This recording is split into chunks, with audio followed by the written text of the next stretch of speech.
കർണാടകയിലെ ഒരു മദ്രസയിലെ 5ാം ക്ലാസ് വിദ്യാർത്ഥി താൻ ഹജ്ജിന് പോകാൻ വേണ്ടി കരുതിയിരുന്ന തൻ്റെ കയ്യിലെ കുടുക്കയിലെ പണം തഹിയയിലേക്ക് നൽകിയ വാർത്ത ഏറെ സന്തോഷത്തോടെയാണ് പങ്കുവെക്കുന്നത്. നാടൊട്ടുക്കും സമസ്തയുടെ കർമ്മ പദ്ധതികൾക്കായുള്ള ധനസമാഹരണം ശരവേഗത്തിൽ കുതിക്കുമ്പോഴാണ് തഹിയയിൽ പങ്കാളിയാവാൻ മുസമ്മിൽ എന്ന ആ 5 വയസ്സുകാരൻ തൻ്റെ സമ്പാദ്യം മുഴുവൻ തഹിയക്ക് വേണ്ടി നൽകുന്നത്. മംഗളൂരിലെ സാലത്തൂർ ഹയാത്ത് ഇസ്ലാം മദ്രസയിലാണ് മുസമ്മിൽ പഠിക്കുന്നത്.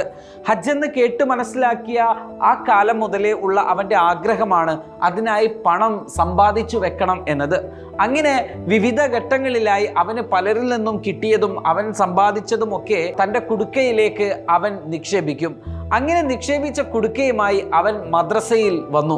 ഉസ്താദിനെ കണ്ട് കാര്യം പറഞ്ഞു. സമസ്തയുടെ സമ്മേളനം നടക്കുകയല്ലേ ഉസ്താദെ, എൻ്റെ കയ്യിൽ എൻ്റെ സമ്പാദ്യമുണ്ട്, ഒരു കുടുക്കയുണ്ട്, അത് ഞാൻ സമസ്തക്ക് നൽകുകയാണ്. അവൻ്റെ ഹജ്ജ് എന്ന ആഗ്രഹം അറിയുന്ന ഉസ്താദ് പറഞ്ഞു, മോനെ പകുതി നീ വെക്ക്, പകുതി സമസ്തക്ക് കൊടുത്താൽ മതി എന്ന് അവനെ ഒന്ന് സാരോപദേശിച്ചു. കാരണം ആ കുഞ്ഞുനാൾ മുതൽ സമ്പാദിച്ചവൻ്റെ സമ്പാദ്യമാണ്. എന്നാൽ അതിന് മുസമ്മിലിൻ്റെ മറുപടി കേട്ട് ഉസ്താദിന് ആ കുടുക്ക വാങ്ങാതിരിക്കാൻ പറ്റിയില്ല. അവൻ പറഞ്ഞത് ഇങ്ങനെയാണ്, പറ്റില്ല ഉസ്താദെ, എല്ലാം സമസ്തക്ക് കൊടുക്കണം. സമസ്തയുടെ വലിയ പദ്ധതിക്കാവട്ടെ എൻ്റെ ഈ ഒരു പദ്ധതി. അള്ളാഹു എന്നെ സഹായിക്കും. ആ സമയം ഞാൻ ഹജ്ജിന് പോകും.